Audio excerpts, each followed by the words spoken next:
Hey everyone, and welcome back to Swift Guitar Lessons for another music theory tutorial. In today's session, I'm going to be teaching you all about intervals, the space between two notes, and how they're measured using the major scale.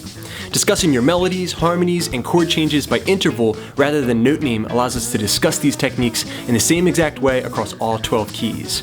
I got a full PDF study guide for my patrons at patreon.com/swiftlessons. There you're going to find tabs and all kinds of resources for all my popular YouTube guitar lessons. Now, let's get started with this lesson. Okay, getting started with section 1 of this lesson, whole steps and half steps. These are the two most basic types of intervals, and they can be performed on a single string. If we're starting on the 5th fret, low E string, that puts us in the key of A. A whole step up from A is B, so that's a 2 frets distance. Now if we were just to go up to the B flat, we would call that a half step. Now these intervals can also be performed on 2 strings. If I was to play the 5th fret of the A string, usually with my pinky, and go to the 2nd fret of the A string, that would be called a whole step as well. So, A to B, A to B. The 2 ways of performing a whole step on the guitar. Now, I can also play a half step on 2 strings. A to B flat, A to B flat. Okay, so a whole step on 2 strings. Alright, that's a kind of like a 3, 1, 2, 3 fret jump backwards. And the half step is a 4 jump backwards. Okay, now moving on to section 2 of this lesson, basic intervals of the major scale. We're gonna have a diagram on the screen to help you along that can be downloaded at patreon.com/swiftlessons. So in music, intervals that are larger than a whole step or a half step are measured by their location or their proximity to the notes in the major scale. Each of these intervals will be given a number, 1 through 7. So, the first thing we need to do is review our major scale in the key of A in its common position. That's 1 octave, and that's 2 octaves. 5-7, 4-5-7, 4-6-7, 4-6-7, 5-7, 4-5. And then in the next octave, 7. So that's a 7-note scale played across 2 octaves. Each of those 7 notes, a different type of interval. We have the 1 or the root. We have the 2. We have the 3rd, also called a major third.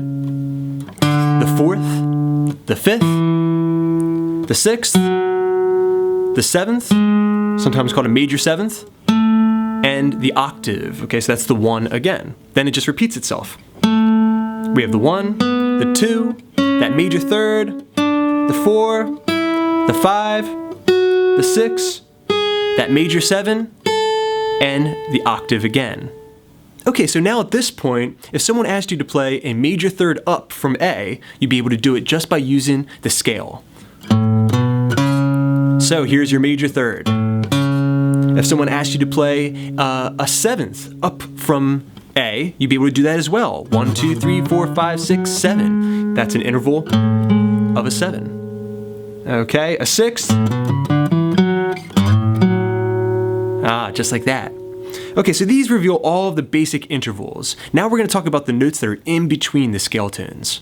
Okay, now moving on to section 3 of this lesson, flat and sharp intervals. So the remaining intervals get their names from their proximity to the basic intervals in the major scale. These include your flat second, that half step. These include the flat third, the sharped 5, 1, 2, 3, 4, 5, sharp it.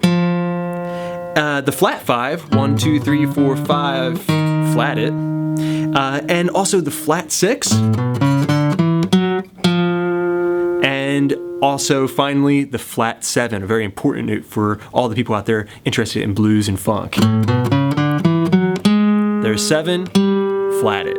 Okay, so this is revealing the interval names of frets 3 through 8 as it applies to the key of A. Okay, so let's get all these interval names down for the 6 strings, again from frets 3 up to 8. If I'm in that 5th fret position, my root note A, we're going to be measuring all of these notes from the A note based on our major scale. Again, the proximity of the notes and also their positions in that major scale. So if I find my root on the 5th fret, that is my 1. If I go up a half step, I have the flatted 2. That is because a whole step up from that root, we have the 2. Alright, then one more note that I'll show you. If I go up with my pinky now to the 8th fret of that low E string, I have what we call the flatted 3rd, okay? That's the flatted 3rd. I bet you can guess what this would be called up here on the 9th fret. The 3rd, exactly, right. Now going down into the lower octave, a half step, I have a major 7. And then there on the 3rd fret, I have a flat 7. Okay, that's why you're going to see so many funk tunes using that flat 7. Okay, so we're reviewing the low E string, frets 3 through 8. The flatted 7, the 7, the 1 or the root, the flatted 2, the 2, and the flatted 3rd. Okay, now, again, in relation to the 1, on the A string, we're going to have the flatted 3rd and the 3rd. 1, 2, 3. The 4, the flatted 5th, and the 5th. And then finally, the sharped 5. Okay, so one more time, all the intervals that are on the A string in relation to the key of A. Flat 3rd, 3rd, 4th, flatted 5th, 5th, sharp 5th. Okay, now moving into the D string here. We're going to have the flat 6 on the 3rd fret, the 6th, the flat 7, the 7, the root or the 1 again, and the flat 2. Okay, now we're in that 2nd octave, and we're on the G string. If I'm on that 3rd fret of the G string, I got that flat 2 again. The 2, the minor 3rd, the major 3rd, 1, 2, 3, scale position. We have the 4, and the flatted 5. Okay, next we're looking at the B string. On the 3rd fret, we have the 4. We have the flatted 5. The 5. The sharp 5, sometimes called an augmented 5. The 6. And the flatted 7. I bet you could tell me what would be right here on the 9th fret. If this is flat 7, then this is 7 or major 7.